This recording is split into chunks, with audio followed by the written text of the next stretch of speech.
Jaimie's remark criticizing the government's efforts to maintain San Juanico Bridge, and she said, and I quote, sana ako na lang nagpresidente.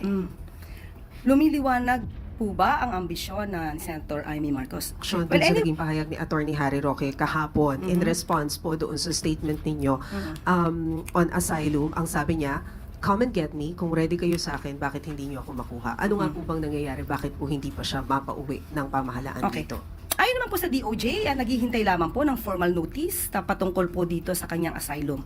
Kung ang sinasabi po niya, come and get me, yun naman po sa ating pamahalaan, wait and see. Lumiliwanag po ba ang ambisyon ni Senator Amy Marcos? Well, anyway, naging senador po ang si mahal na Senadora Amy Marcos since 2019.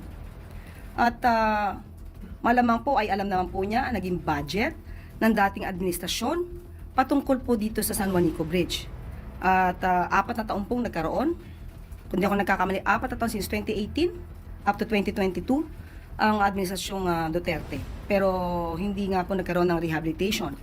At dapat nga po magpasalamat po tayo sa panahon po ngayon ni Pangulong Marcos Jr. dahil nang kanilang nagkaroon ng inspection, doon lamang po nakita ang lawak na po ng danyos at dapat na kailanganing i-repair sa San Juanico Bridge. Sa panahon lamang po ni Pangulong Marcos Jr., ito nagkaroon talaga ng malaliman at na pag-i-inspect para po makita na maaaring ito po ay hindi na magandang daanan at dangerous na po sa mga lumalakbay gamit po ang San Juanico Bridge.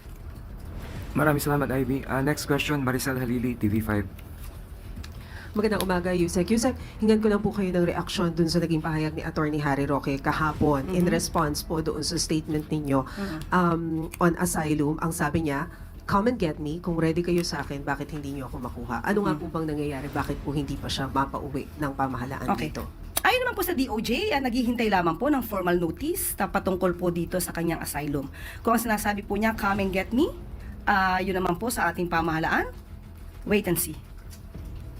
And he also mentioned about yung kapalpakan daw po ng intelligence ng pamahalaan dahil alam naman daw nila na yun daw pong intelligence na nakukuha daw po ng gobyerno about him galing lang naman sa isang chismosang Dutch. And of course, he reiterated that it's not true na na-decision na yung kanyang asylum.